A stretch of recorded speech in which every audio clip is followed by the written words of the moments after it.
আসসালামু আলাইকুম এভরিওয়ান। আজকে আমি আপনাদের খুবই ইজি একটা ইয়াররিং তৈরি করে দেখাবো। এর জন্য আপনার বাড়তি কোনো কিছু লাগবে না, শুধু একটা বড়শি হোক আর যে কোনো একটা ফুলের স্টিক থেকে একটা ফুল এবং কিছু লতা পাতা রেণু লাগবে। আর ফুলগুলো স্টিক করার জন্য অবশ্যই একটা আঠা লাগবে। আমি এখানে গ্লুগান ইউজ করেছি, আপনারা চাইলে এখানে B6000 অথবা 7000 আঠাটাও ইউজ করতে পারেন। তো প্রথমেই আমরা একটা গোল করে কাটা আর্ট পেপারের উপর 2টা পাতা দিয়ে দিয়েছি, এটা আমার ফুল স্টিকের মধ্যেই ছিল। এরপর এর উপরে আমি একটা সাদা হাইড্রেঞ্জার ফুল গ্লুগানের সাহায্যে অ্যাড করে দিলাম।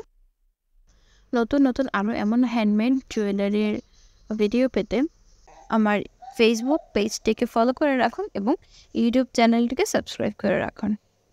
ফুলটা বসানোর পর এবার আমরা ফুলের অপোজিট সাইডে একটা বড়শি হুক এখানে অ্যাড করে দিলাম।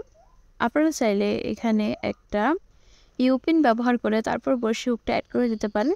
আমি এটা সরাসরি আর্ট পেপারের উপরে সেট করে নিয়েছি, তবে ইউপিন দিয়ে এটা অ্যাড করে নিলে বেশি ভালো হবে। এবং সবশেষে একটা পাতা দিয়ে আমরা বড়শি হুকটাকে ভালোভাবে সিকিউর করে নেব।